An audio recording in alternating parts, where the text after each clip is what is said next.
Bem, esta palestra tem um nome estranho. O título dela é Uma Pedra na Qual Recostar a Cabeça. E não é uma rocha, é uma pedra. Mas Pedro tinha um relacionamento com Jesus e Pedro reconhecia que Jesus era a rocha eterna.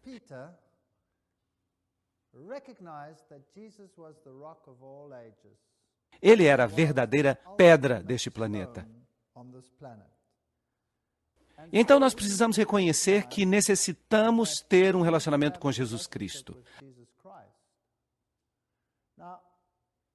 Agora, esta palestra começa com uma profecia interessante. E nós já falamos um pouco dessa profecia. Embora, é claro, nós não lidamos ainda com o livro de Daniel. De fato, nós lidamos com o livro de Apocalipse. Mas já que o livro de Apocalipse se baseia no livro de Daniel e tira o seu simbolismo do livro de Daniel, nós vamos ficar pulando de um para o outro.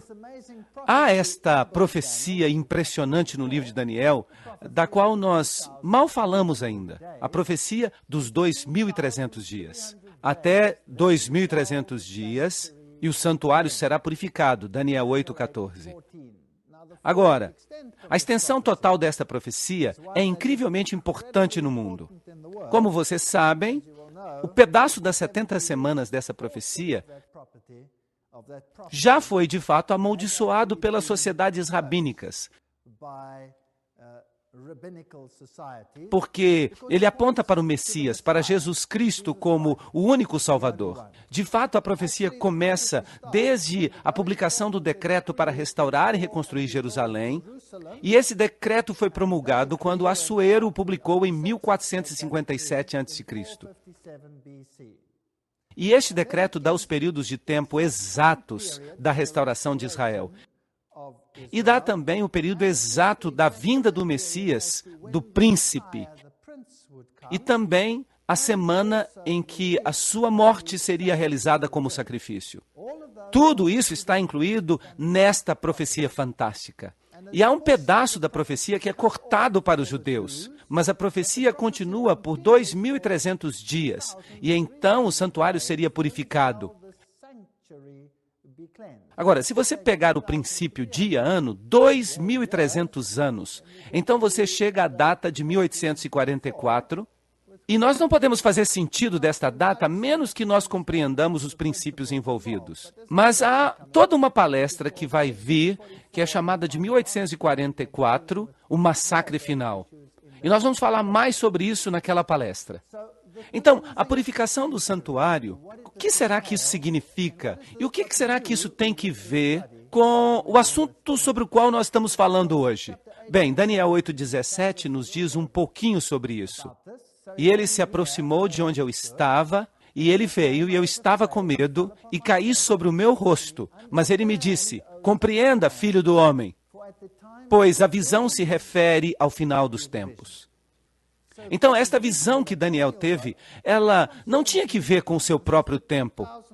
Esta é a parte da profecia que fala das 2.300 tardes e manhãs. Ela não se refere ao tempo de Daniel. Ela se refere ao tempo do fim. Não acerca do fim do tempo, mas do tempo do fim. Então, quando foi que o tempo do fim começou? E o que essa profecia nos diz? Daniel 8,26 fala, e a visão das tardes e manhãs, isto é, a profecia dos 2.300 dias, que lhe foi dada é verdadeira. Portanto, encerra a visão, pois ela se refere a muitos dias. Assim, esta visão das 2.300 tardes e manhãs é encerrada. É uma visão selada. É uma visão fechada. Uma visão que não vai ser compreendida até o tempo do fim. Pois a visão se refere ao tempo do fim. Assim, o decreto para reconstruir Jerusalém, como eu disse, foi promulgado em 457 a.C. De fato, houve 3 decretos, mas só um decreto tratou da liberdade política total em relação à reconstrução de Jerusalém. Todos os outros decretos se referiram apenas ao templo. Então, este é o único que nós podemos usar. E ele me disse, até 2.300 dias, então o santuário será purificado. Agora, o que será este santuário que vai ser purificado? Daniel 8,14. A profecia dos 2.300 anos tinha um pedaço que era chamado de profecia das 70 semanas. 70 vezes 7 dias, igual a 490 dias, 490 anos. E se nós começamos com 457 a.C., isso termina no ano 34 depois de Cristo. E esse período é dividido em semanas. É uma profecia fantástica. E ela nos diz que na metade desta última semana, ele, o Messias, seria sacrificado e oferecido. Então, o sistema de sacrifícios terminaria, porque o sistema de sacrifícios, é claro, era um tipo do seu próprio sacrifício. Então, quando Jesus morre, esse sacrifício, esse sistema de sacrifícios chega ao fim. Não é mais necessário. Ele serviu de tipo para o que viria. Bem, o ano 34 depois de Cristo, o que aconteceu nesse ano? Em 34 depois de Cristo, Estevão foi apedrejado. E o evangelho passou para os gentios. De fato, Jesus disse aos discípulos: ide primeiramente aos filhos perdidos de Israel. Então, mesmo depois da crucifixão, havia uma obra a ser feita pelos judeus. Mas então, em 34 depois de Cristo, Paulo foi chamado. E ele se tornou o apóstolo dos gentios. Pedro teve uma visão naquela época, na qual ele foi levado até Cornélio, que não era judeu. Ele estava muito relutante de ir, mas Deus lhe deu uma visão de animais impuros e um lençol que descia, e Pedro interpreta esta visão na frente de Cornélio, em Atos capítulo 10, e diz a ele: Deus me mostrou que eu não posso chamar a nenhum homem de impuro. Então, o evangelho agora passa para os gentios. Mas esta visão continua. E ela vai terminar, se você fizer a soma, no ano de 1844. Agora, a gente prova o pudim comendo. E o fato de que a primeira parte da profecia é cumprida à risca, nos diz que esta última parte da profecia deve ser mais interessante ainda para nós. Mas Daniel não compreendeu a visão. Ele só ouviu que ela seria selada até o tempo do fim. Agora, a purificação do santuário, o santuário terreno, ocorria no final do ano judaico. Era o dia do julgamento, simbolizando o julgamento final. Hoje nós chamamos esse dia de Yom Kippur. E o Yom Kippur simbolizava esta purificação. Agora, nós vamos lidar com isto em mais detalhes. O sumo sacerdote, ele entrava no Santíssimo, e quando o sumo sacerdote saía do Santíssimo, ele fazia expiação por todo o santuário, purificando das iniquidades ali registradas. Isso significa que todo o pecado que era registrado era tipicamente removido do santuário. Então, em outras palavras, até o registro do pecado era removido. Isso significa que os redimidos vão comparecer diante de Deus um dia, como se eles jamais tivessem pecado. Não haverá sequer o registro dos seus pecados, pois a redenção em Cristo é completa. Então, desde 1844, se estamos falando da purificação do santuário no seu sentido antitípico, nós estamos vivendo no que a Bíblia chama de a hora do juízo de Deus. E desde 1844, tem havido alguns eventos fortes neste planeta que realmente precisam ser explicados. Agora, quando os selos dessa visão deveriam ser removidos? Em Daniel 12:1 está escrito: e naquele tempo se levantará Miguel. Agora, nós vimos isto na palestra de ontem, o grande príncipe que se levanta em favor dos filhos do teu povo, e haverá um tempo de angústia como nunca houve entre as nações. Então, bem no final dos tempos, haverá um tempo muito angustioso. E naquele mesmo tempo, o teu povo será libertado, todos os que forem encontrados no livro. Então, algum tempo após este evento, este planeta como o conhecemos chegará ao fim e algo vai tomar o seu lugar. Haverá libertação. E Daniel 12:4, mas tu, Daniel, encerra as palavras e sela o livro até o tempo do fim. muitos correrão de um lado para o outro e o conhecimento aumentará. Obviamente, o principal conhecimento aqui é o conhecimento da palavra de Deus. Ele aumentará aqui no tempo do fim para fazer com que todas essas coisas sejam compreendidas. Em outro sentido, o conhecimento, é claro, também aumentará num sentido literal. Daniel 12, 7 a 9. E será por um tempo, tempos e metade de um tempo. Agora, esta frase você vai reconhecer pelas muitas vezes que nós já nos referimos a ela. E quando se acabar a destruição do poder do povo santo, estas coisas todas se cumprirão. Ok, fascinante. Mas o que isso nos diz? Bem, o livro todo de Daniel, o capítulo lida com a batalha entre o bem e o mal. E esta é uma referência ao sistema do anticristo. Em Daniel capítulo 7, nós temos todos os detalhes disso. Desse poder que se levanta e que durante 1260 anos, ou 1260 dias proféticos, ou 42 meses proféticos, ou 3 anos e meio proféticos, esse sistema destruirá os santos.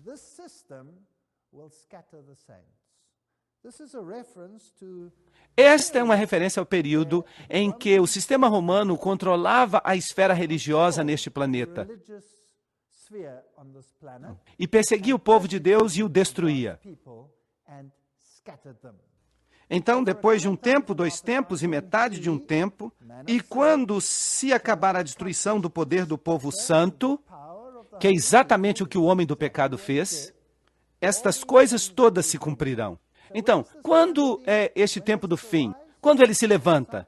Em algum momento depois de 1798, porque este poder atuou de 538 depois de Cristo a 1798, quando Berthier selou o sistema, acabou com ele e disse: este sistema tem que chegar agora a um fim.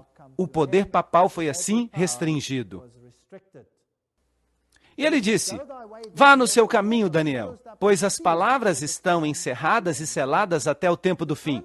Então, o tempo do fim começa depois de 1798. Agora, quando nós falamos sobre o livro de Apocalipse, nós de fato chegamos até este capítulo fantástico, o capítulo 11, no qual alguma coisa se levanta de um abismo sem fim. Vocês se lembram disso? Uma besta se levanta do abismo sem fim. O mesmo período é mencionado em Apocalipse capítulo 11, como o tempo quando o reino das trevas começará a ser manifesto aqui neste planeta.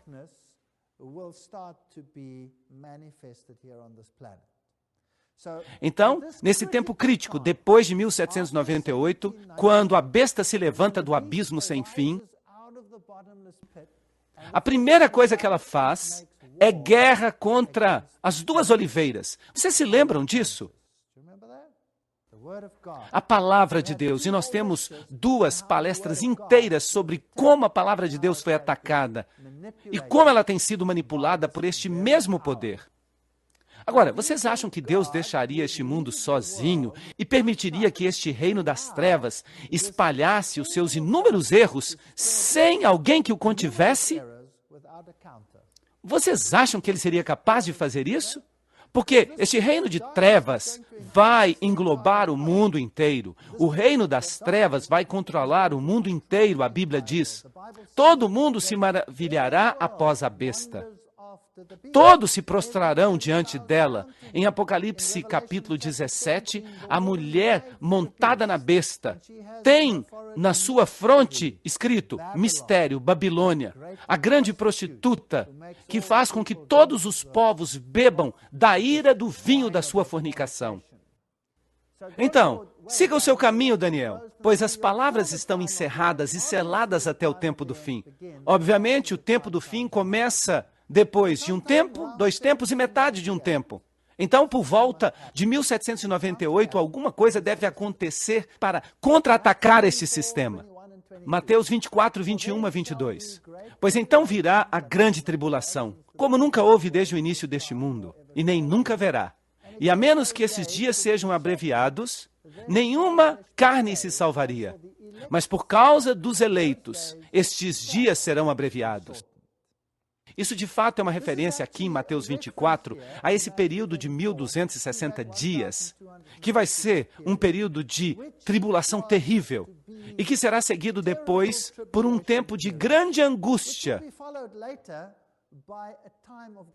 Angústia como nunca terá existido sobre este planeta. Mas este período de tempo é muito importante. Este período de 1260 dias é repetido 7 vezes no livro de Apocalipse como o período de um grande pesadelo. Mas Deus abreviou o tempo das trevas. E como ele fez isso?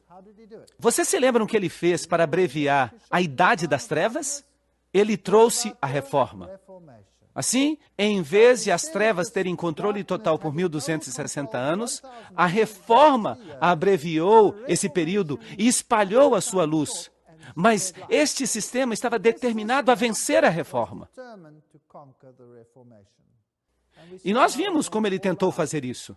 Se Deus não tivesse feito sua intervenção, se ele não tivesse trazido a reforma, tudo já teria acabado. Ninguém teria sido salvo, porque então toda a luz deste planeta teria sido extinta. Mas por causa dos eleitos, aqueles dias serão abreviados. W.E.H. Lecky, no livro História da Ascensão do Racionalismo na Europa, diz: a Igreja de Roma derramou mais sangue inocente do que qualquer outra instituição que já existiu. É impossível formar um conceito completo das multidões de suas vítimas. Este é um fato muito triste e teria eliminado todos os vestígios da verdade se Deus não tivesse feito algo. Aqui estão os grandes monumentos dedicados aos reformadores. Muitos morreram na fogueira, mas eles estavam determinados a falar a palavra de Deus e a disponibilizar a palavra de Deus para todas as pessoas. Então, Marcos 13, 24 diz que depois daqueles dias, ou naqueles dias após essa tribulação, este período que é mencionado 7 vezes na Bíblia, neste período após essa tribulação, o sol escurecerá e a lua não dará a sua luz. Haverá sinais celestiais, Marcos 13, 24. Mas para quem serão esses sinais celestiais? Para aqueles que não conhecem a Bíblia ou para aqueles que conhecem a Bíblia? Obviamente, para aqueles que conhecem a Bíblia. Mas foram espalhados, foram perseguidos. A Bíblia diz em Daniel, quando ele, o sistema do anticristo, conseguir espalhar o poder do povo santo,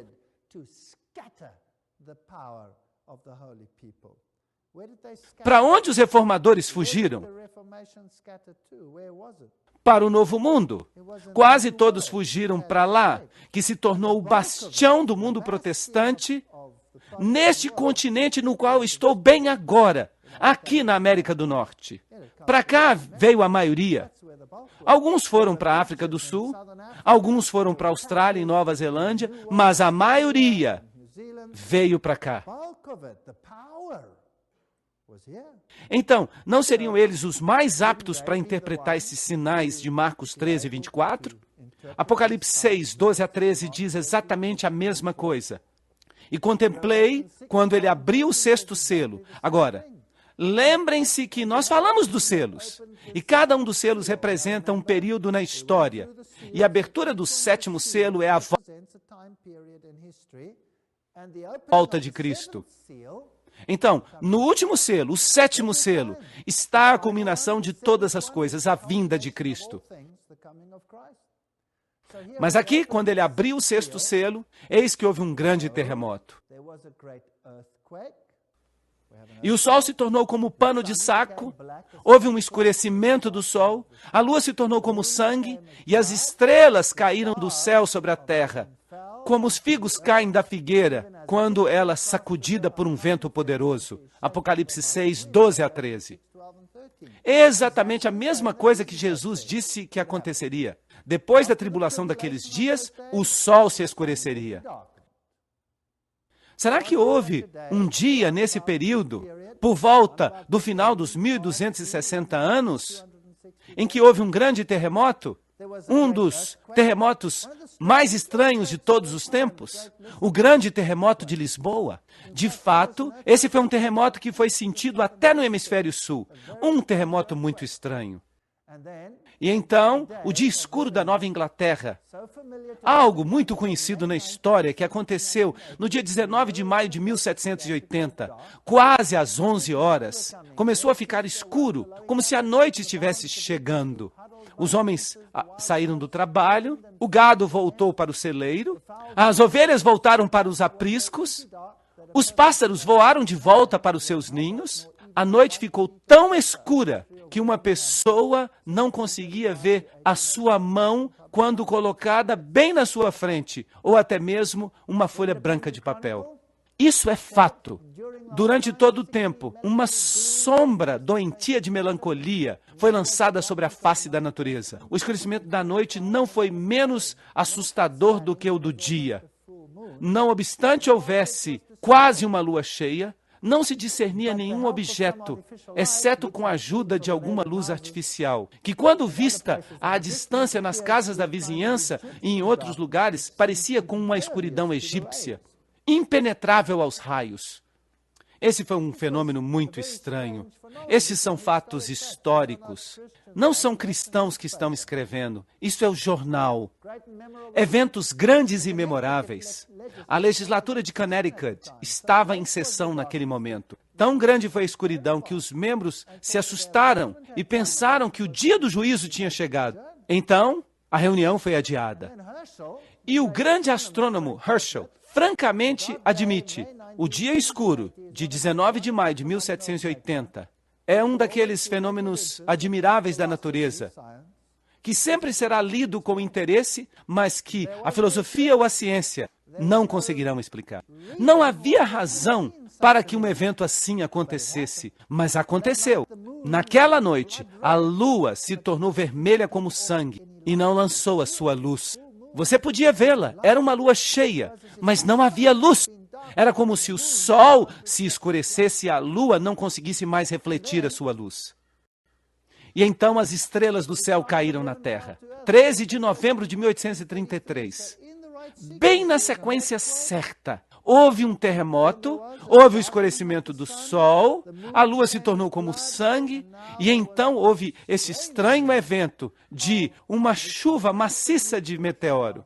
Em 13 de novembro de 1833, 200 mil meteoros por hora.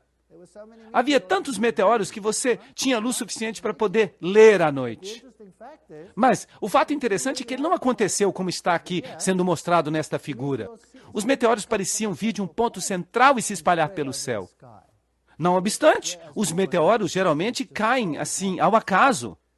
Então, houve sinais maravilhosos que foram vistos por aqueles que estudavam a Bíblia neste continente. E naquela época, um homem chamado William Miller começou a pregar uma mensagem interessante. William Miller, 1782 a 1849. Agora, vocês se lembram que o selo seria tirado desta profecia no tempo do fim, após a profecia dos 1260 dias, depois do fim dos 3 anos e meio. E ele disse, até 2.300 dias e o santuário será purificado. E ele começou a trabalhar com esta profecia dos 2.300 anos de uma forma que não havia sido feita antes. Ninguém tinha feito isso. E aqui, de repente, vem um homem e ele faz isto. E no livro de Daniel está escrito que isto seria compreendido no tempo do fim. E ele trabalhou com ela. Esta profecia vem até 1844. Então o santuário seria purificado. Mas o que isso significava? E ele ficou ali pensando nisso. Ele não sabia o que significava. Então ele imaginou: talvez a terra vai ser purificada. E então como isso podia ser interpretado? Quando é que a terra vai ser purificada? Quando Cristo voltar, ele disse. Bem, talvez em 1844 Jesus vai voltar. Mas é claro, há outro verso que diz: ninguém sabe o dia e a hora. Mas tendo estudado isto, e tendo descoberto a primeira parte da profecia, que se aplicava a Cristo, uma coisa tão difícil de entender que até mesmo o conhecimento judaico deixou de tentar entendê-la, e a amaldiçoou com um decreto contra o estudo dessa parte das Escrituras. E então ele pensou que talvez o restante da profecia fosse de alguma forma relevante. E ele começou a pregar sobre isto. Agora, se ele tivesse compreendido a parte que falava do santuário, então talvez ele tivesse relacionado isso ao santuário terrestre, que serviu durante algum tempo na Bíblia como tipo do santuário celestial. E então talvez ele chegasse à conclusão que em 1844 haveria uma mudança na ênfase para um tempo do juízo. Em outras palavras, o mal tem o tempo para estabelecer o seu reino e agora vem o período do juízo final, quase que como um Yom Kippur antitípico. E então, ao mesmo tempo, haveria uma mensagem contrária a isso. Então, em 1844, surgiu um grupo de pessoas chamados crentes adventistas. Eles acreditavam que Jesus ia voltar em breve. Eles criam que Jesus ia voltar por volta de 1844. E eles ficaram muito tristes quando Jesus não voltou. Agora, quem eram esses crentes adventistas? Eles eram crentes que haviam saído de todas as denominações cristãs que existiam naquela época. De fato, eles incorporavam cerca de 200 pastores de diferentes religiões, com grandes partes da sua membresia. Eles estavam esperando a vinda de Cristo e as pessoas riam deles. Mas eles baseavam a sua decisão num estudo feito por Miller, que parecia ser solidamente bíblico e solidamente profético. Claro que Cristo não veio e houve um grande desapontamento e este movimento como que se dissipou, exceto por alguns que continuaram a estudar a Bíblia. Agora, se Deus tem uma igreja, como é que nós podemos descobrir qual ela é? Eles diziam que naquela época havia mais de 300 denominações diferentes na América do Norte. E dizem que hoje há literalmente milhares. A revista Newsweek de 1994 diz que houve uma explosão de interesse na religião, a busca do sagrado. Mesmo na nossa época tem havido uma grande busca pela verdade. De acordo com a revista Time, na seção religiosa, estão surgindo cada vez mais novos grupos religiosos. Por volta de 1990, havia 1.187 religiões e hoje há mais de 2.000. Como saber qual é a verdadeira? Bem, aqui está um livro chamado Conflito Religioso, que é uma correspondência amistosa entre uma sociedade protestante e uma católica. Trata-se de um livro escrito pelo reverendo John Milner. E ele faz uma pergunta interessante. E qual é a pergunta que ele faz? Ela está aqui no livro. Só há uma pergunta. Qual é a igreja verdadeira? Se você responder a esta pergunta, você vai resolver todas as dúvidas do conflito religioso. Agora, essa é uma tarefa bem difícil. Bem, se você tem mais de 2.000 denominações para escolher, essa tarefa fica bem difícil. E você pode até dizer, vamos desistir. É patético. Qual igreja é a verdadeira? Mas se você de fato pensa sobre isso, será que vai ser tão difícil? Qual deveria ser o parâmetro para que o cristão determine se alguém está dizendo a verdade em todos os aspectos? Qual deve ser o padrão? Bíblia. Então, a Bíblia é o padrão. Vamos pegar a Bíblia como padrão. E vamos até a denominação X e vamos fazer umas duas perguntas. O que eles ensinam sobre um assunto? Vamos dizer, batismo. O que vocês ensinam sobre o batismo? Bem, se você vem até eles e eles dizem, nós acreditamos no batismo de crianças. Será que há denominações que creem isso hoje? Sim. E algumas delas vão dizer, nós cremos no batismo por imersão de crianças. E há alguns grupos que fazem isso. Outros vão dizer, nós cremos no batismo por infusão, derramando a água sobre a cabeça. Outros vão dizer, nós cremos no batismo por aspersão. E outros vão dizer, os batistas, por exemplo, nós cremos no batismo por imersão de adultos. Algumas denominações vão dizer imersão uma só vez. Outras denominações vão dizer imersão 3 vezes. No nome do Pai, do Filho e do Espírito Santo. E outras variações que existem aí nas diferentes igrejas. Por exemplo, em uma irmandade calvinista de igrejas, você tem o batismo de crianças, você tem o batismo de adultos, na mesma irmandade. Isso é muito estranho. Então, quem é que está certo? Será que eles estão certos? Ou será que sequer isso faz diferença? O que vocês dizem? Bem, não deveria ser uma questão simples ir à Bíblia e dizer como é que se faz batismo na Bíblia? E então seguir a Bíblia literalmente? Sim ou não? Bem, vamos pegar a Santa Ceia. Como é que se faz a comunhão?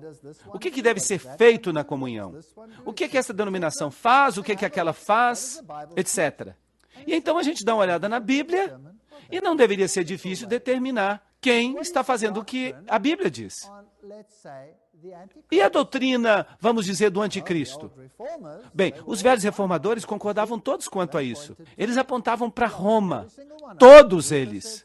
Lutero falou isso, Calvino falou isso, Knox falou isso, Zwinglio falou isso, Hus falou isso. Todos eles disseram isso. Mas hoje as pessoas não falam. Hoje ensinam doutrinas diferentes.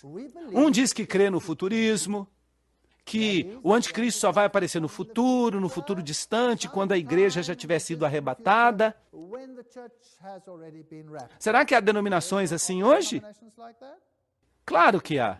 A maioria delas diz isso. Outras dizem, não. O anticristo era do passado. Ele existiu no tempo da Grécia. Ele era um grande rei cujo nome era Antíoco Epifânio IV. Agora, Daniel diz que ele sairia de onde? O 4º reino. Ele não podia ter saído do 3º reino, então. Então há confusão. E fica ainda mais confuso. Às vezes a denominação ensina as duas coisas. A mesma denominação ensina as duas coisas. Isso é muito confuso.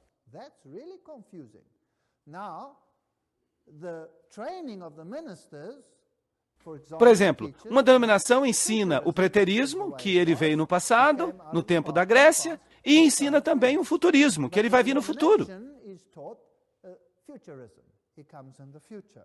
E por que isso acontece? Porque a maioria das opiniões, influenciadas por outros movimentos, está agora indo na direção do futurismo. Porque uma coisa que vai acontecer é mais interessante do que uma coisa que já aconteceu. Assim, eles ensinam as duas coisas. Como é que eles podem ensinar as duas coisas? Que ele veio no passado, mas que ele está voltando no futuro? Será que isso faz algum sentido? Mas nós temos todas essas doutrinas. Não deveria ser uma questão simples, apenas ir à Bíblia e perguntar o que a Bíblia diz, e então ser fiel à Bíblia. E, eventualmente, alguém vai ter que fazer isso. Vai ter que voltar a harmonizar essas doutrinas com a Bíblia. Sim ou não? Então, qual é a igreja verdadeira? Bem, na minha opinião, é aquela que fica 100% com a Bíblia. De fato, o livro de Apocalipse revela as características desse remanescente. E vocês se lembram que ontem nós falamos sobre essa mulher de branco? E eu comparo a filha de Sião a uma mulher linda e delicada, Jeremias 6:2. Dizei a Sião, tu és o meu povo, Isaías 51:16. Então, a igreja de Deus se relaciona a esta mulher delicada.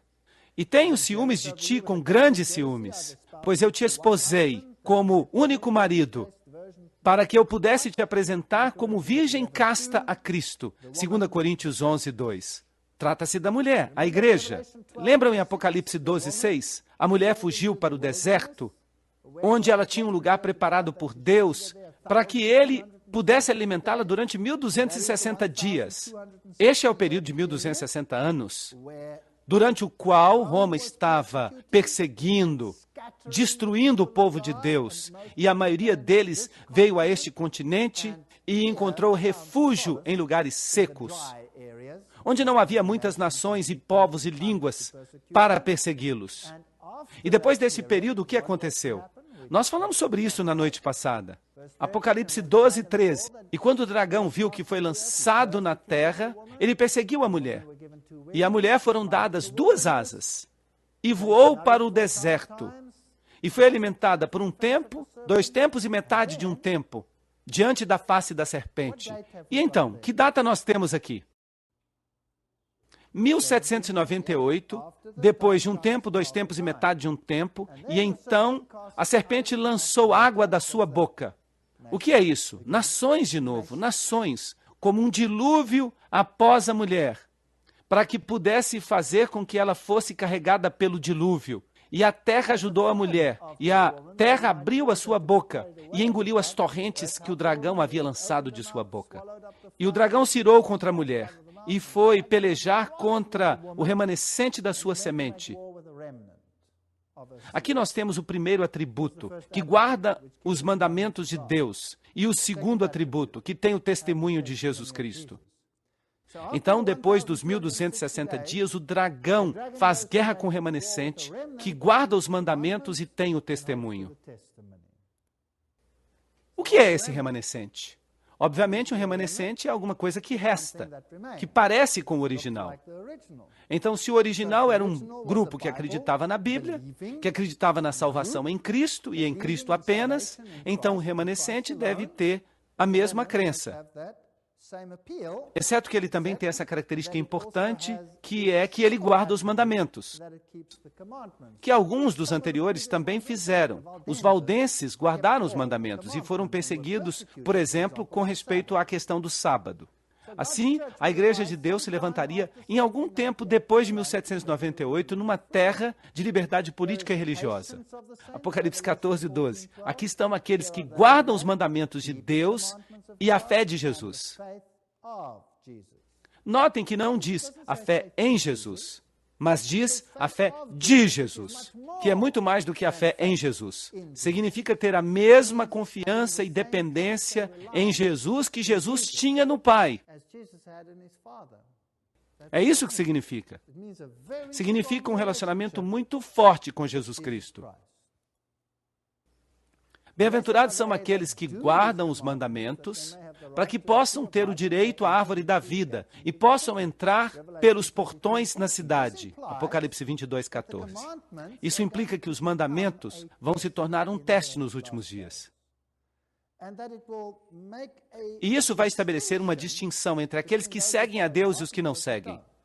Não significa que você vai ser salvo porque guarda os mandamentos. Significa simplesmente que eles estabelecerão uma distinção. Então, bem-aventurados aqueles que guardam os seus mandamentos. Não aqueles que falam dos seus mandamentos, mas que os guardam. Eles poderão entrar. Eles terão direito a entrar. Se me amais, guardareis os meus mandamentos. João 14, 15. Você sabe, João capítulo 14 é um capítulo fantástico. Começa com, não se turbe o vosso coração. E então diz, na casa do meu pai há muitas moradas. Eu vou preparar-vos lugar. E então diz, eu voltarei e vos levarei para onde eu estou. Esta é a bendita esperança, a vinda, o retorno de Jesus Cristo. E então, no mesmo capítulo está escrito, se me amais, guardareis os meus mandamentos. Esses são os 2 atributos que são centrais à fé em Cristo. A obediência mostra que nós o reconhecemos como Rei. E o fato que ele está voltando deve ser a nossa esperança, a bendita esperança, como Paulo chama. Então temos obediência e a espera da vinda de Cristo. Então, as 2 características distintivas da igreja remanescente de Deus são, ela guarda os mandamentos de Deus, isso não faz sentido, isso não é biblicamente correto. E número 2, ela tem o testemunho de Jesus. Nós não sabemos o que é isto, mas o que quer que seja, é isso que ela precisa ter. Então vem a pergunta, o que é o testemunho de Jesus? Bem, vamos perguntar à Bíblia. João está em visão e um anjo vem a ele e diz a ele, e ele cai aos pés do anjo para adorá-lo. E este anjo diz a ele, Vê, não faças isso. Sou conservo teu e dos teus irmãos que mantêm o testemunho de Jesus. Você não pode adorar um anjo. Aqui nós temos, tem o testemunho de Jesus. Adora a Deus, pois o testemunho de Jesus é o espírito da profecia. Aí você tem a definição. Ok, o testemunho de Jesus é o espírito da profecia. Mas o que isso significa? Bem, é um conceito tão importante que eu vou dedicar toda uma palestra para falar dele. Nós vamos fazer isso hoje à noite. Apocalipse 19:10. Aí está um atributo que nós temos que discutir com detalhes. Porque a igreja de Deus dos últimos dias guarda os mandamentos e tem o dom da profecia. Quando Jesus subiu ao céu para estabilizar a sua igreja, a Bíblia diz: dei alguns para apóstolos e outros profetas e outros evangelistas e outros pastores e mestres. Efésios 4:11. Era isto que a igreja necessitava no início do seu ministério. E certamente ela vai precisar da mesma coisa no final do seu ministério. Isso não faz sentido? Então, o testemunho de Cristo foi confirmado em vós, para que não tenhais falta de nenhum dom, enquanto aguardais a vinda do nosso Senhor Jesus Cristo. 1 Coríntios 1:6-7. Todos os dons precisam estar aí. Assim, a Bíblia prediz que o dom de profecia seria restaurado à igreja de Deus nos últimos dias. Certamente o Senhor Deus não fará nada sem primeiramente revelar os seus segredos aos seus servos, os profetas. Amós 3:7. Então, o que deve ser restaurado no tempo do fim? A plenitude do Evangelho. Certamente deve haver alguém que toma a Bíblia e diz: a nossa vida deve ser governada pelo que ela diz, pelo que a palavra de Deus fala e por nada mais. Assim, se Wycliffe descobriu a autoridade da Bíblia e Hus descobriu a obediência a Deus e Lutero descobriu a salvação pela graça e Calvino descobriu a liberdade da consciência e Williams descobriu o batismo por imersão, e todas essas coisas são bíblicas, e Wesley descobriu a soberania de Cristo, então Miller descobriu de novo a esperança da segunda vinda, que é a esperança da igreja. E Miller também descobriu a profecia como um importante guia. Será que a profecia pode me salvar? Sim ou não? Não! Eu posso saber tudo sobre a profecia, e isso pode não representar nada para a minha salvação. Mas o que é que a profecia pode fazer? Ela pode me mostrar onde eu estou na corrente do tempo. E a profecia pode me mostrar que eu posso confiar na Bíblia. Se você pegar as profecias da Bíblia, uau! A profecia de Tiro, por exemplo, cumprida à letra, cumprida à risca, inclusive destruí-lo da face da terra, jogando toda a cidade no mar, incluindo sua redução ao pó, porque essa é uma profecia dura de cumprir. Não se equivoquem. Se alguém disser a vocês hoje, Vancouver será arrancada da terra, lançada no mar, e até a sua poeira será lançada no oceano, você diria: esse homem está ligeiramente maluco, certo? Ele ficou doido. E todas as profecias serão cumpridas à risca. Então deve haver uma restauração final sob a orientação do espírito de profecia. Uma orientação que incluiria toda a verdade. Isso não é lógico? Essa é uma coisa lógica. Mas e se esta organização, ou se esta verdade, entrar em contato com todas as outras que não conseguiram superar o seu fundador? Então, infelizmente, haverá um conflito entre elas, entre todas elas. Agora, o Apocalipse capítulo 10 é um capítulo maravilhoso que culmina aqui, na sexta trombeta, no momento em que este poder se encontra com o poder que sai do abismo sem fim. Assim, do abismo sem fim vem um poder que vai dominar toda a terra. E ao mesmo tempo surge um outro poder que vai contra-atacar esse poder. Vejamos, Apocalipse capítulo 10. E eu vi outro anjo poderoso, saindo do céu, vestido numa nuvem, e um arco-íris estava sobre sua cabeça, e o seu rosto parecia com o sol. Ezequiel teve uma visão semelhante. Daniel teve uma visão semelhante. Esta é uma profecia que lida com algo muito importante, porque o próprio Cristo vai nos dizer sobre o que ela fala. Então vamos estudar Apocalipse capítulo 10 e vamos ver onde ele vai nos levar.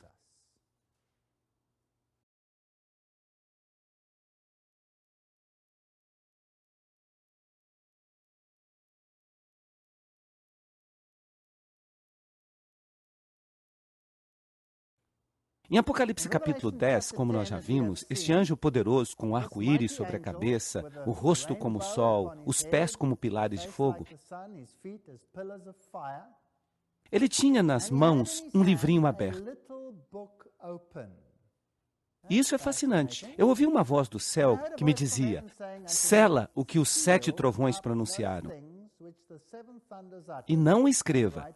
Os 7 trovões, ou a voz de Deus, se você preferir, as estações de modo geral, mas ele tinha em suas mãos um livro selado. Interessante. Onde na Bíblia nós lemos sobre um livro selado? Em Daniel. De fato, a profecia das 2.300 tardes e manhãs em Daniel é a única profecia em toda a Bíblia que é selada. E é selada até quando? Até o tempo do fim. Agora, nós estamos estudando o livro de Apocalipse. Toda vez que nós chegamos até o 6º período, nós chegamos ao período após 1798. Isso não é interessante? Esse é exatamente o período certo da Revolução Francesa, de Apocalipse capítulo 11. O poder que vem do abismo sem fim, que faz guerra contra a palavra de Deus e contra a verdade de Deus. Todas essas coisas acontecem por volta daquela data. Mas Deus diz: aqui está um rolo na minha mão. Sela o que os 7 trovões pronunciaram e não o escreva. E um anjo que eu vi em pé no mar e na terra ergueu a sua mão para o céu. E eu jurei por aquele que vive para todo sempre, que criou os céus e as coisas que há nele, e a terra e as coisas que há nela, e o mar e as coisas que há nele. O que é isso? Este é o selo de Deus. Este é o selo de Deus. Ele criou os céus, as coisas que há nele, a terra, as coisas que há nela, o mar, as coisas que há nele. E onde é que nós encontramos essa parte das Escrituras no Velho Testamento? Em que mandamento? No 4º mandamento. Esse mandamento dá validade a toda a lei, porque ele é o selo da sua autoridade.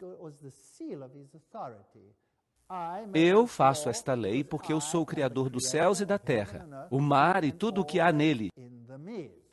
Assim, o selo de Deus aparece aqui. E não deveria mais haver tempo. Que tempo? Ou ele está falando do tempo do fim, como alguns interpretam, ou significa que não haverá mais tempo profético. Qual é a profecia de tempo mais longa da Bíblia? A profecia das 2.300 tardes e manhãs. E este período estava agora chegando ao fim. E aqui estava o livro e ele estava aberto. Obviamente, ele tinha sido fechado e selado. O que vai acontecer com este rolo agora? A profecia das 2.300 tardes e manhãs é a única que foi selada. O que vai acontecer com ela? Bem, ele diz ao profeta: vai e toma o livrinho que está aberto na mão do anjo. Toma-o e come-o. Ok? O que isso significa? Internalize, coloque as ideias dentro de você. E ele vai ser um pouco amargo no teu estômago, mas ele será doce como mel na tua boca. Pergunta: o que vem primeiro quando você come? A boca ou o estômago? A boca vem primeiro e depois vem o estômago. Então, quando ele estiver internalizando este rolo, que é a palavra de Deus, uau, doce.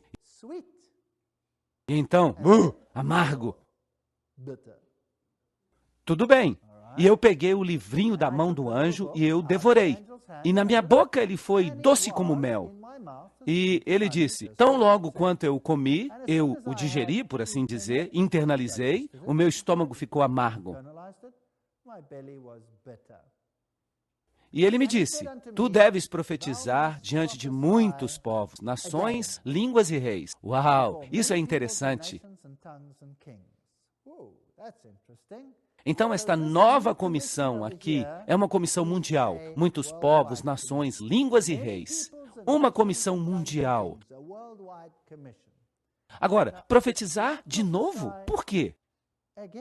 Será possível que, uma vez que você comeu este livro, uma vez que você internalizou a profecia, você pode então pensar, uau, esta notícia é uma doce notícia. Uma coisa vai acontecer que acabará com toda a angústia aqui na Terra. E então isso não acontece. E você descobre que você tem que se arrastar, você tem que passar por tudo de novo. Isso é interessante. E então, há muitos povos e nações e línguas e reis. Bem, vamos dar uma olhada aqui em Jeremias 15:16. Tuas palavras foram encontradas e eu as comi. E a tua palavra foi uma alegria e um gozo para o meu coração. Pois eu sou chamado pelo teu nome, ó Senhor, Deus dos exércitos. Então, comer a palavra de Deus pode nos trazer alegria. Ezequiel capítulo 3, 3 e 4. E ele me disse, filho do homem, faze o teu estômago devorar este rolo, para que ele encha as tuas entranhas. Bem, eu não estou falando aqui de um biscoitinho. Este é um rolo, um livro que eu te dei. Então eu comi e ele foi na minha boca tão doce quanto o mel. E ele me disse, filho do homem, vai até a casa de Israel e fala as minhas palavras àquela casa. Será que agora alguém compreende o que significa comer a palavra de Deus? Significa internizá-la, compreendê-la e então sair para pregá-la. Agora, Ezequiel recebeu a comissão de ir e pregar a Israel apenas. Esta comissão anterior era para pregar a quem? A todas as nações, povos, línguas e tribos. Essa era a comissão anterior. Aqui, então, nós temos uma comissão interna, um rolo que deve ser compreendido, que deve ser pregado. Agora, lembrem-se, em 1844, por volta desta data, Miller tinha pregado, parece-me que a profecia dos 2.300 dias, exatamente o tempo correto, ele começou a estudar um livro que tinha sido selado, e agora este livro está aberto. E os cristãos do mundo inteiro se juntam para estudar isso. Lembrem que cerca de 200 pastores de diferentes denominações estudaram estas profecias. E agora eles decidiram, uau, isso talvez signifique que Jesus está voltando. Esta é uma mensagem doce. Talvez nós nunca mais tenhamos que nos preocupar com nada. E eles se prepararam para a volta do Senhor, mas ele não veio. E então, ele se tornou amargo no seu estômago. E muitos deles ficaram desapontados. Somente um núcleo permaneceu e disse, alguma coisa está errada. Nós devemos ter compreendido alguma coisa de forma errada. Nós passamos por alto alguma coisa. Agora, isto é justo da parte de Deus ou injusto da parte de Deus? Será que Deus agiu assim no passado por alguma razão especial? A resposta é sim. Apocalipse 10, 11. Tu precisas profetizar de novo diante de muitos povos, nações, línguas e reis. Vocês se recordam quando os judeus crucificaram a Jesus? Como é que os apóstolos e os seguidores de Cristo ficaram? Eles ficaram desanimados, destruídos. Por quê? Porque eles acreditavam que Jesus nunca seria crucificado. Nunca seria crucificado. Eles acreditavam que ele anunciaria a si mesmo como Messias e que o reino seria inaugurado. Esta era uma mensagem doce, mas em que ela virou? Amargura e dor. E aqui nós temos dois homens a caminho de Emaús, arrastando os pés. Eles estavam tão desanimados, eles se sentiam tão miseráveis. Por quê? Porque a sua doce expectativa tinha virado amargura. E então, um terceiro lhes apareceu e disse, deixa-me explicar para vocês as escrituras. Deixa-me explicar para vocês as escrituras. E ele começou onde? Desde o começo. Ele explicou todas as profecias que apontavam para ele. Isso não é maravilhoso? E o que aconteceu depois que, de repente, eles tiveram um clique? O que aconteceu? Uau! Ali estava ele. Ele veio para o seu lar. Ele partiu o pão e eles o reconheceram. E eles saíram correndo como se fossem um raio. E eles correram de volta para Jerusalém. Eles despacharam a letargia. É como se tivesse uma mola que os compelisse. E eles correram de volta e levaram essa tremenda mensagem. Isso não está correto? E de repente as escrituras foram abertas a eles. E eles compreenderam as profecias que falavam de Jesus Cristo. E a verdade se cristalizou em seu coração. E eles saíram com poder. Foi isso que aconteceu. Mas por que houve esta grande tribulação? Por que esta grande amargura foi permitida? Porque havia muitos que estavam seguindo a Jesus Cristo por interesses próprios. Eles queriam entrar neste novo reino, é isso. Mas eles não queriam abrir mão do próprio eu, de jeito nenhum. Eles não queriam ser ridicularizados, de jeito nenhum. Nem mesmo Pedro suportava o ridículo. O ridículo daquela mulher que disse, você é um deles. Não, eu não. Lembram-se disso? Lembram-se disso? Ele não podia suportar o ridículo. Então, o que sobrou foi um núcleo que disse, certamente nós não nos enganamos. Certamente este era o Filho de Deus. Nós perdemos alguma coisa em algum lugar. Somente aqueles que eram sérios permaneceram. Bem, quando nós falamos sobre as 7 igrejas, nós chegamos até a igreja de Laodiceia. E antes dela havia Filadélfia. E está escrito, vocês eram poucos em número. Lembram-se disso? Poucos em número. Mas eles estavam cheios de amor. E por isso eles não receberam repreensão. Este é o pequeno remanescente que permaneceu, que tinha sido purificado por este grande desapontamento. Então, em 1844, em 2.300 dias, o santuário seria purificado. Uau! Eles descobriram algo. Descobriram a tremenda mensagem do santuário, que é a maior mensagem de todos os tempos, o Evangelho no Velho Testamento, explicando o ministério de Cristo de A a Z. Ele é a porta, Ele é o sacrifício, Ele é aquele que te lava a pia, Ele é aquele que ilumina o mundo, o menorá. Ele é o pão da presença, Ele é o incenso, Ele é o sumo sacerdote. Sim, Ele é o sumo sacerdote. Nós temos um sumo sacerdote. Todas estas coisas maravilhosas, de repente, foram compreendidas. Agora, se aquele santuário terreno era purificado, então o santuário celestial também deve ser. Isso significa que em 1844 não significava que Cristo estava voltando. Significava que nós estamos vivendo no tempo do juízo. As pessoas precisam tomar uma decisão. Uma mensagem de juízo e arrependimento deve ser pregada ao mundo, a toda nação, tribo e língua. Vejam que o santuário é uma mini representação do plano da salvação. Uma linda mensagem.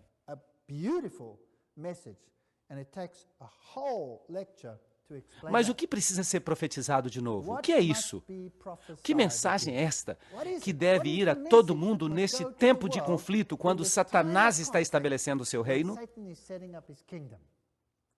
Bem, leiamos um pouco mais, porque o texto explica a controvérsia à medida que ela cresce. Apocalipse capítulo 11, este reino de trevas que está sendo estabelecido. Apocalipse capítulo 12, a luta de titãs, Cristo e seu povo de um lado e Satanás e a sua gente do outro. No capítulo seguinte, o 13, os detalhes, as minúcias do ataque final, a besta saindo do mar, o velho sistema de igreja e Estado trabalhando juntos, a besta que sai da terra, o novo sistema de igreja e Estado trabalhando juntos contra o povo de Deus, a implementação da marca da besta, todas essas grandes questões. E o que deve ser pregado para conter isso? E eu vi outro anjo voar no meio do céu, tendo o evangelho eterno para pregar àqueles que habitam na terra e a toda nação, tribo, língua e povo. Esta é a mensagem que deve ser pregada de novo. Trata-se do evangelho eterno, não um meio evangelho. O meio evangelho diz, vocês são salvos pela obediência. Era isso que os judeus ensinavam. E no cristianismo moderno se diz que as pessoas são salvas por Jesus, mas ficam apenas numa perna só. Você não tem que fazer nada, você não tem que obedecer. A lei foi abolida, não importa a lei. Tudo que você precisa dizer é, eu amo a Jesus, e então você vai estar bem. Mas o evangelho eterno exige obediência e aceitação de Cristo. Aceitação de que sem Cristo nada somos. O evangelho eterno tem os dois componentes. Somos salvos pelo sangue do Cordeiro. E como consequência, se o amamos, guardamos os mandamentos. Isso faz sentido. Temei a Deus e dai-lhe glória, pois vinda é a hora do seu juízo. Aí está, o Yom Kippur. Adorai aquele que fez os céus, a terra, o mar e as fontes das águas.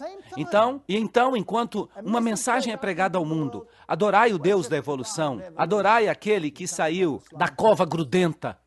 Ao mesmo tempo, outra mensagem, não, adorai aquele que fez os céus, a terra e as fontes de água.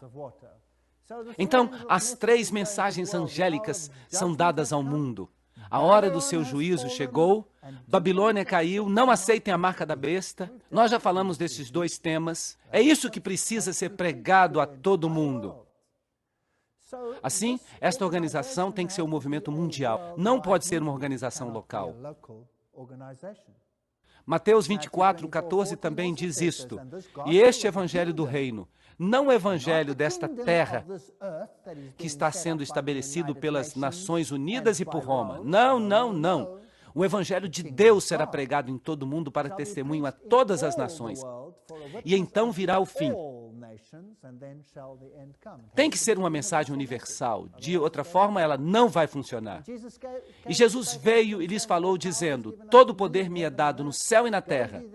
Ide, portanto, e ensinai as nações, batizando-as em nome do Pai, do Filho e do Espírito Santo. Todo o poder está em Cristo, não em algum representante terreno de Cristo. Tu és digno, Senhor, de receber glória e honra e poder, pois tu criaste todas as coisas, e por teu beneplácito elas existem e foram criadas. Apocalipse 4:11. Não a cova grudenta da evolução. Jesus Cristo é que tem que receber a honra de ser o Criador deste universo. Aqui está a paciência dos santos. Aqui estão aqueles que guardam os mandamentos de Deus e a fé de Jesus. Apocalipse 14:12. Se você guarda o sábado, o que você está dizendo ao mundo? Eu creio que Deus criou o mundo em 6 dias. Pois em 6 dias o Senhor fez os céus, a terra, o mar e tudo que está neles.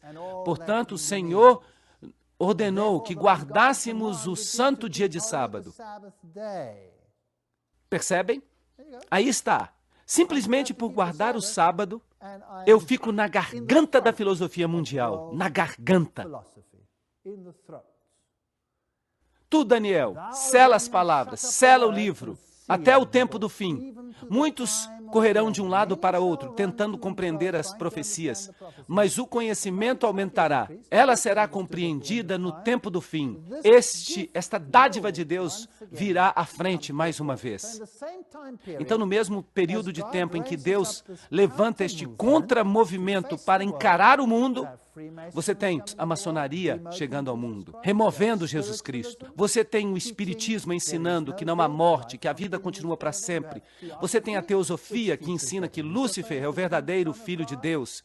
Você tem todos os tipos de profetas falsos, dos quais nós já falamos. Você tem Joseph Smith, você tem Blavatsky, você tem Alice Bailey. E eles escreveram toneladas de livros que são a literatura das grandes instituições deste mundo. As Nações Unidas reconhecem esta literatura como a fonte de seus recursos.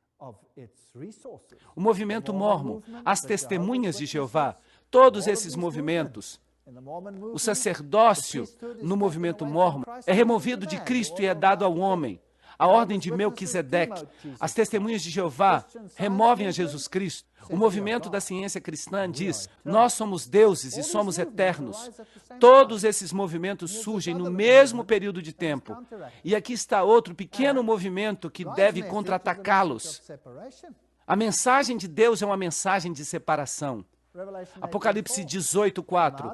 Saí dela, povo meu, para que não sejais partícipes de seus pecados e para que não recebais as pragas. Portanto, saí de seu meio, sede separados, diz o Senhor, e não tocais nada impuro, e eu vos receberei, segundo aos Coríntios 6:17. Qual que é a mensagem do reino terreno? Inclusão, aproximação. E aqueles que adotarem a separação, mais cedo ou mais tarde serão expostos. É isso que diz Alice Bailey. E o que Robert Schuller diz? o antigo secretário-geral das Nações Unidas. Se você não se unir a nós, você tem o espírito de separação, e mais cedo ou mais tarde você vai se arrepender disso. Não foi ele que disse isso? Nós temos aqui um conflito de ideais. O que significa ser ecumênico?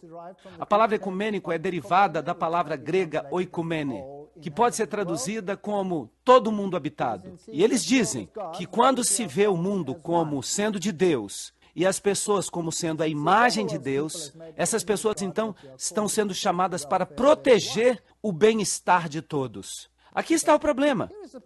Oikumene significa que todos ficam juntos. O sacerdote J. Cornell afirma que o objetivo final do ecumenismo, como os católicos o concebem, é a unidade na fé, na adoração e no reconhecimento da autoridade espiritual suprema do bispo de Roma. Mas o outro movimento diz: não aceitem a marca da besta. Babilônia caiu, separem-se dela, afastem-se dela. Mas, uau, isso acaba se tornando uma receita para desastre. E a Bíblia nos adverte: todo mundo se maravilhou após a besta. Eles não vão dar ouvidos a esta mensagem. Apenas indivíduos vão ouvir. Eis que ele vem com as nuvens e todo olho verá, Apocalipse 1:7. Uma mensagem poderosa de advertência às pessoas, de advertência ao povo. Cristo está voltando. Mas eles dizem: não, Cristo não está voltando, nós vamos ter paz mundial e segurança neste planeta. Essa é a outra mensagem. Nós vamos fazer um reino para nós aqui, e Roma será a governante, tudo vai ser legal, e tudo vai ser como na Idade Média, tenebroso e escuro. Bem, vamos dar uma olhada nesses atributos de novo. Este povo guarda os mandamentos de Deus. Isso é bíblico? Ok, tem o testemunho, que é o espírito de profecia, que ainda nós não definimos totalmente, mas nós aceitamos que deve ser assim porque a Bíblia diz assim. E tem a fé de Jesus. Você tem que ter a fé que Jesus está voltando em breve. Você tem que ter a fé que Ele vai salvar você do jeito que Ele disse, pois o seu Pai estaria ali e nunca o abandonaria nem desampararia. Este movimento surgiu de um grande desapontamento. Houve amargura, houve doçura e amargura. Prega as 3 mensagens angélicas, tem uma base mundial. É, portanto, um movimento mundial. Olhem todos estes pontos e me digam se vocês conhecem uma denominação que faz isso. Existe uma denominação que faz isso? Alguém pode dizer? Os batistas fazem isso? Os metodistas fazem? Os congregacionalistas fazem? Os carismáticos fazem? Quem faz isso? Será que há alguém aí fora que faz isso? Bem, há uma denominação. Há somente uma denominação e ela é um movimento mundial. De fato, só existem 2 denominações mundiais que se chamam cristãs. Vocês podem imaginar quais são? Nós vamos falar sobre isso. Aqui está, na Alemanha, um jovem com rádio, satélite. O maior evangelismo via satélite do mundo hoje é realizado pela igreja na qual você está se sentando aqui. O maior evangelismo via satélite do mundo. Aqui está na Alemanha. Instituições, hospitais. Isto aqui também é na Alemanha. Esta aqui está em Roma, bem no centro de Roma. Instituições imensas. Aqui estão mais alguns hospitais. Este é na Suíça, este é na Inglaterra. Uma das nossas faculdades na Inglaterra. Esta aqui é uma campal que aconteceu na Inglaterra. Eu fui o orador desta campal. Havia 1000 pessoas lá. Um tremendo ministério de saúde, o Hospital Santa Helena, um hospital adventista, o Hospital de Loma Linda. Toda essa cidade é basicamente adventista. Um ministério de saúde aqui. Nesta farmácia não se vendem medicamentos, somente medicamentos alternativos. É uma medicina da saúde. Este aqui é um pequeno instituto de saúde lá nas montanhas da Noruega, com um pequeno ginásio, com uma pequena mensagem de saúde. Eles partem o pão, que não está cheio de químicos, que não está cheio de produtos químicos, e eles fornecem para toda a Noruega. Toda a Noruega compra pão desta padaria que vende um pão alternativo, sem quaisquer acetatos de sódio, ou quaisquer componentes prejudiciais que eles colocam no pão. Uma publicadora, uma escola, uma fazenda orgânica, uma fazenda saudável. que leva as pessoas de volta a um estilo de vida saudável. Cristo sempre lidou com as necessidades físicas, bem como com as necessidades espirituais. E é por isso que este povo também se preocupa com as necessidades físicas e com as necessidades espirituais. Eles se preocupam com o solo para que a vida volte por meio das plantas. Vocês sabiam que a Igreja Adventista é líder mundial neste campo? No mundo todo. Ela tem uma organização chamada ADRA, que estabelece organizações que ensinam as pessoas a plantar. Isso as ajuda. A ADRA ensina as pessoas a terem negócios saudáveis, autossustentáveis. Aqui está a Coreia. Aqui temos as partes mais escuras da África. Vocês podem ir e fazer um culto debaixo das árvores com eles. Este aqui é em Zimbábue, este aqui é em Malawi, este aqui é um hospital. Se você está na Alemanha, se você é turista, você recebe uma lista de hospitais. Se você vai para a África, por exemplo, você terá uma lista ali de hospitais adventistas. Todo turista na Alemanha pode receber uma lista dessa de sua agência de turismo. Porque eles dizem, esses aqui são os únicos hospitais que você pode ter certeza que você vai estar seguro neles. Eles têm muita higiene e eles cuidam bem de você. E eu lhes digo que os hospitais na África, eu tenho um filho que é médico, e alguns desses hospitais da África são absolutamente horrendos. Vocês não acreditariam na petição de miséria em que estes hospitais ficam. Mas quando você vai aos hospitais adventistas, eles são limpinhos, eles são higiênicos. Aqui está outro dos hospitais, ali está uma escola de teologia, aqui está uma família muito boa. Eu amo esta família, eles são tão lindos. Vejam quão ricos eles são. Vocês podem ver suas roupas modernas e quão legais eles são? Estas pessoas são, de fato, muito pobres. E ali está uma pequena casa na qual eles vivem. Ali está o homem e sua esposa. Ele pertence à tribo Nu. Ele e sua esposa. Que homem dedicado. Ele sai, ele não tem nenhum dinheiro, ele viaja por todo o mundo e ele prega a mensagem com tanto poder. Eles me hospedaram uma vez. Eu dormi no chão, porque eles não tinham camas. Então, nós dormimos no chão. Mas que povo maravilhoso. De fato, são irmãos e irmãs. Eu tenho muito orgulho deles. Aqui estava eu na África pregando nesta igreja. Eu lhes digo que é uma coisa muito diferente pregar na África. É uma coisa maravilhosa. Não, este culto não começou às 9 horas. Havia uma palestra às 9 horas. Então, por volta das 11 horas, nós chegamos à igreja. Foi um pesadelo para mim. Não havia nenhuma alma na igreja. E eu pensei, perdemos. Nós tínhamos que chegar aqui às 9. E ele me disse, não, eles não chegaram ainda. E eles começaram um culto por volta das 12 horas. Na África, as coisas só começam depois que todo mundo já chegou. Isso é lógico. Então, para que se preocupar com o tempo? Porque, percebam vocês, os relacionamentos são mais importantes para eles do que o tempo. Por exemplo, enquanto eu estava viajando com este camarada, ele de repente viu uma velha senhora na estrada carregando uma sacola. Então ele parou o carro, e vocês deviam ter visto o carro. O fato de esse carro andar já era um milagre. Mas não se importem. Ele para o carro, ele sai do carro, ele conversa com a velha, ele pega a sacola e ele caminha com ela por quase 1 quilômetro. Ele a leva até o andar de cima, coloca a sacola no lugar certo e volta quase 1 hora depois. A essa altura eu já estou suando. Nós já estamos 1 hora atrasados para a igreja, mas ele não diz nem uma palavra. Você sabe, ele pertence à tribo Nu. E nós continuamos dirigindo e, de repente, ele vê outra pessoa. Ele para o carro e eu digo, o que esse homem está fazendo? Ele é maluco?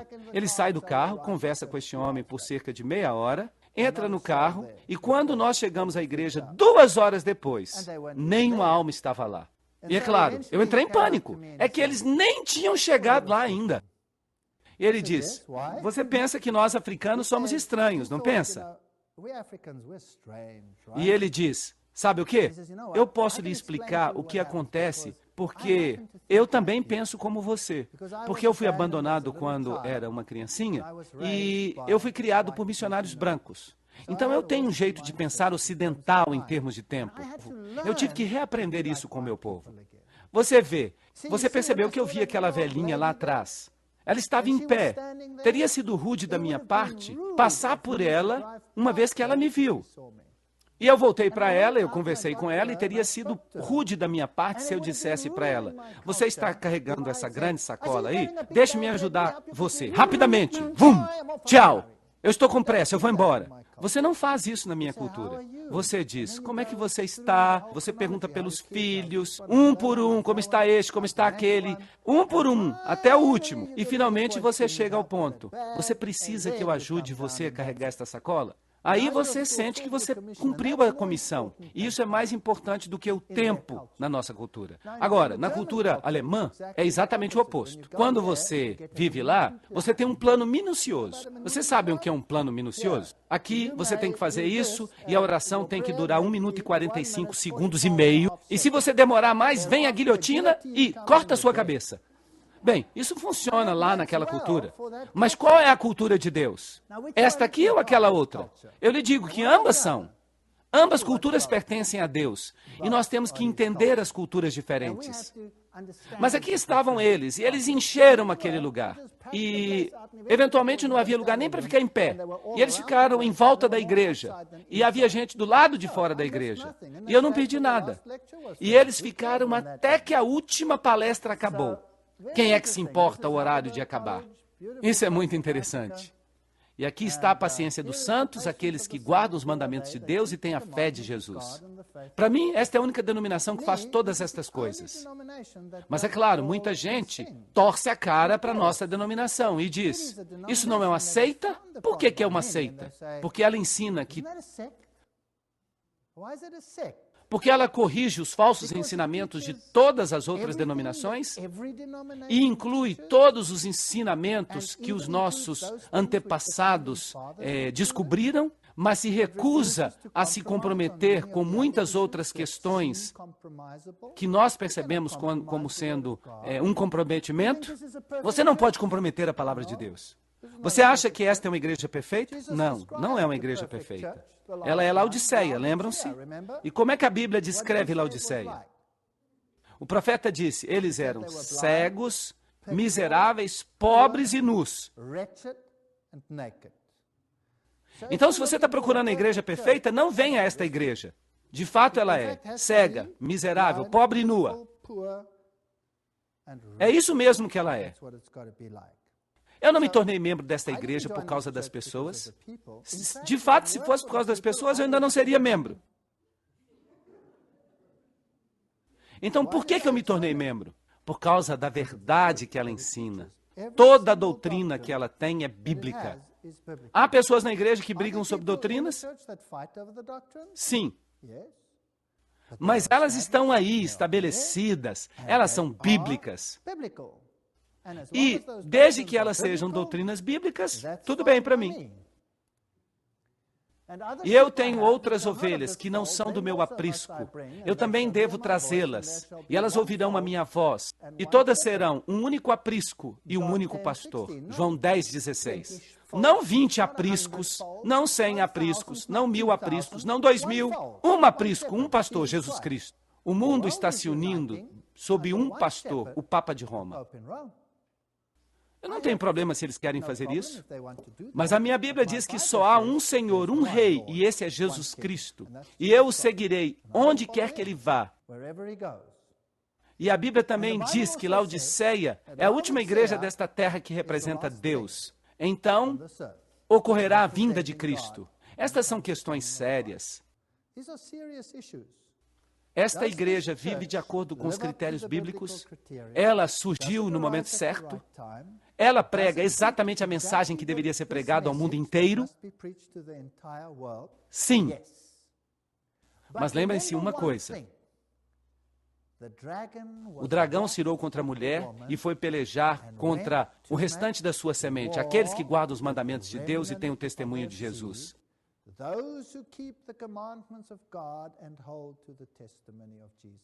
Se você quer pregar paz e quietude, não venha para esta igreja. Porque a ira do dragão que nós experimentamos aqui. Uma vez eu comecei um sermão perguntando: como é que vocês estão nesta manhã? E eles responderam: ótimos! Então há alguma coisa errada com a sua religião. Porque neste mundo vocês terão tribulação, vocês terão problemas, mas tenham bom ânimo. Eu venci o mundo, diz Jesus.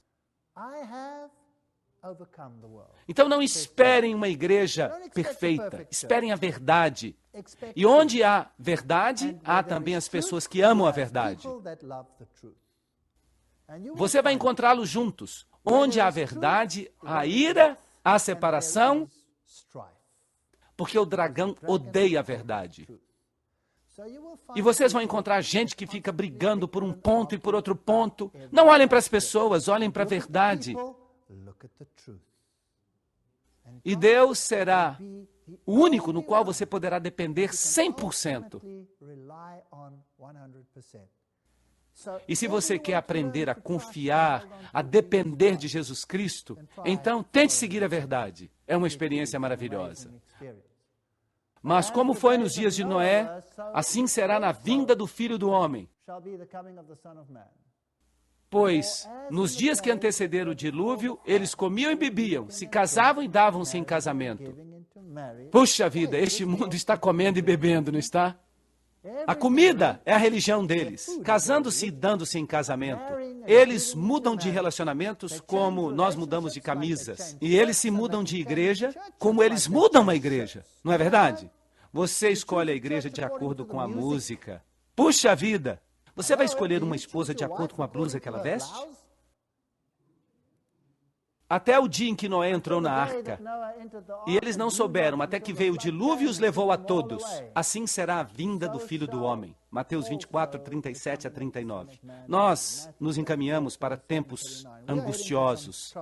E nós seremos cercados por questões que não farão com que o nosso ministério seja fácil. E qual foi a sorte do velho e pobre Noé? Todos disseram: Noé, bom trabalho, construir uma arca para todos nós. Nós mal podemos esperar para entrar na arca. Foi assim? Não, eles riram dele. Eu tenho certeza que isso provocou até os filhos de Noé a julgar pelo modo como eles agiram depois que o dilúvio tinha diminuído. Então, eles zombaram dele, riram dele. Vocês acham que a verdade é popular no mundo? Sim ou não? Não esperem que a verdade seja popular. Não esperem que a mensagem seja popular. Ide, portanto, e ensinai as nações, ensinando-os a observar todas as coisas que eu vos ordenei. 2 movimentos mundiais. E eu vou deixar que vocês adivinhem quais são os 2 movimentos mundiais de hoje. Vocês acham que eu estou falando do Islã? Não, o Islã ainda não é mundial. Quais são os 2 movimentos mundiais? Eu já falei sobre um. A Igreja Católica é um movimento mundial presente em todas as nações desta terra. A única outra denominação que tem a mesma característica é a Igreja Adventista do Sétimo Dia. É a única. É a única. Os luteranos são numerosos, mas eles estão apenas em 65 países. Mas o movimento certo está em todas as nações. E eis que eu estou convosco todos os dias até a consumação do século. Mateus 28, 19 a 20. Bem, a cura física, tanto quanto a cura espiritual. Tu serás chamado reparador de brechas, restaurador dos caminhos. Se desviares o teu pé de profanar o sábado, de fazer o que te é agradável no meu santo dia, e chamares o sábado de deleitoso, santo dia do Senhor, digno de honra, Isaías 58, 12 a 13. O restaurador da brecha. Fizeram uma brecha na lei. Essa brecha precisava ser restaurada. O sábado precisava ser restaurado. 2 denominações. Esta é a Sociedade Bíblica Americana e as missões da igreja.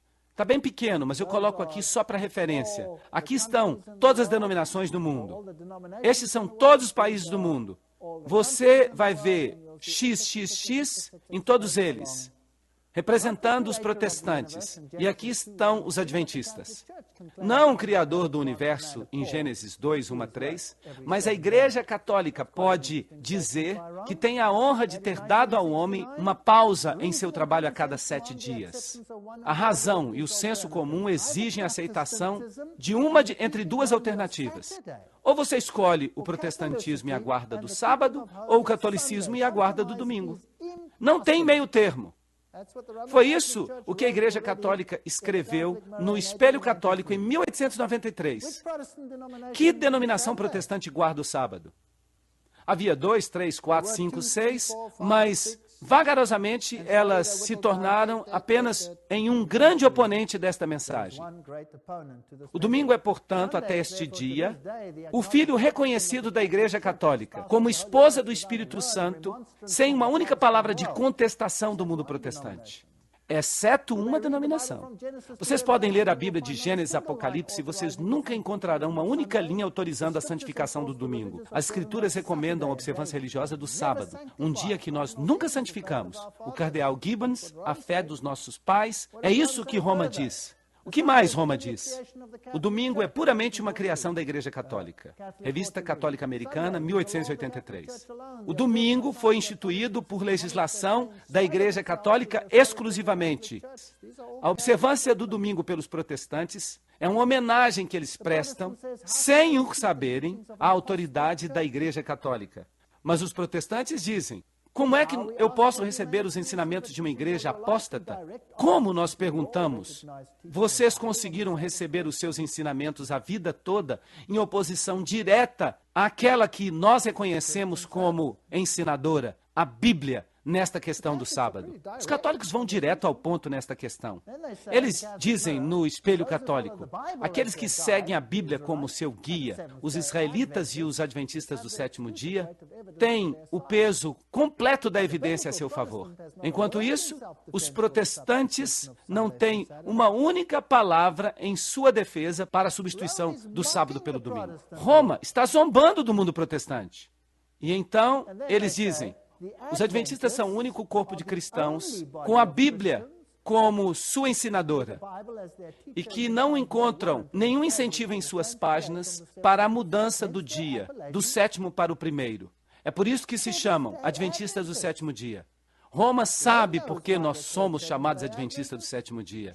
Será que o mundo também não deveria saber? A Igreja Católica mudou a observância do sábado para o domingo, por direito da autoridade divina e infalível dada a ela pelo seu fundador Jesus Cristo. Os protestantes, que alegam que a Bíblia deve ser sua única norma de fé, não têm o direito de observar o domingo. Nesta questão, os adventistas do sétimo dia são a única denominação protestante consistente. No Boletim Universal Católico, 1942, a Igreja Católica diz que nós somos os únicos protestantes consistentes que ainda restam neste mundo. E quem eles identificam como sendo estes? Os adventistas do sétimo dia. Agora, imaginem isso. A repreensão cai sobre quem?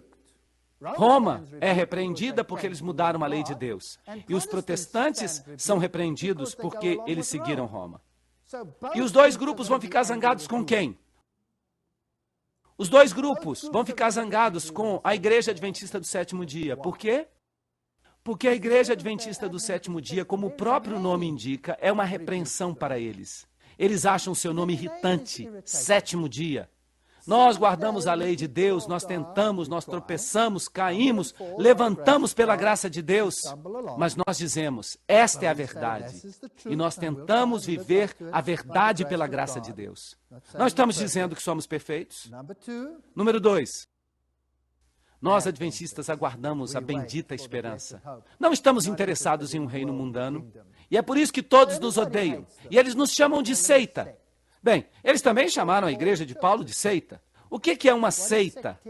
Eu pergunto, o que é uma seita? Uma seita é alguém que tem um ensinamento fora da Bíblia. É um ensinamento fora da Bíblia no mundo. A Igreja Católica Romana é a maior seita deste planeta todo. Mas a Igreja Adventista do sétimo dia, conforme as suas doutrinas fundamentais anunciam, nós, adventistas, não temos outro credo a não ser a Bíblia, nenhum outro credo. Aqui está o sentinela da Igreja Católica de Santa Catarina, 1995. E o que o cardeal escreve? As pessoas que acham que as Escrituras deveriam ser a única autoridade, deveriam, logicamente, se tornar adventistas do sétimo dia e guardar o sábado. A Igreja Católica sabe o que a nossa igreja é, mas eles dizem: nós não vamos obedecê-la, e é melhor que vocês obedeçam a nós. O Papa lançou uma cruzada em defesa do domingo. Ele queria garantir que ninguém trabalhasse no domingo e que o domingo fosse celebrado como o dia do Senhor. E a Igreja Adventista do Sétimo Dia disse: lamentamos, mas nós não podemos participar. A Bíblia diz outra coisa e vocês sabem. Então, não é de se admirar que em 1999, numa reunião entre denominações, em que todas as religiões compareceram, eles condenaram os cristãos fundamentalistas que abusam do discurso e cujos esforços para converter outros incitam ao ódio e à violência. Este não é um esforço para converter ninguém. Isso é estabelecer a verdade no mundo. O que você faz com isso é problema seu. Você tem a liberdade de escolha. Este é o maior dom que Deus lhe deu. Esta é a verdade. Eu já falei para vocês para se converterem em alguma coisa aqui? Não. Eu simplesmente digo a vocês o que a Bíblia fala. Isso é o que eles dizem e isto é o que a Bíblia diz. A escolha é de vocês, isso é tudo. E todos que estavam presentes concordaram em 2 pontos. Que o Papa João Paulo II deveria ser considerado, por consenso, como o guia espiritual principal do nosso planeta e seu supervisor. E, em segundo lugar, que os fundamentalistas religiosos que se recusam a participar do movimento ecumênico global deveriam ser silenciados. Eles deveriam ser denunciados como extremistas perigosos, cheios de ódio. Eu não posso impedi-los de fazer isso.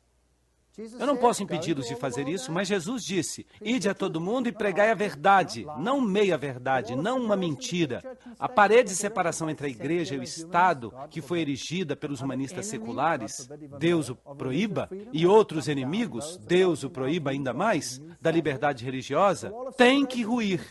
Aqueles que se opõem a nossas opiniões são os novos fascistas. Keith Tournier, na revista Time, de 1995. Então, a gente vê que a igreja está disposta a perseguir. Mas em vão eles me adoram, ensinando doutrinas e mandamentos de homens. Mateus 15:9. Se me amais, guardareis os meus mandamentos. João 14:15. Esta é a mensagem, simplesmente isso. O suprassumo da mensagem. Você tem que escolher Jesus Cristo ou escolher o mundo. A escolha é sua. E o Espírito e a noiva dizem, vem. E que aquele que escuta diga, vem. E aquele que tem sede, venha.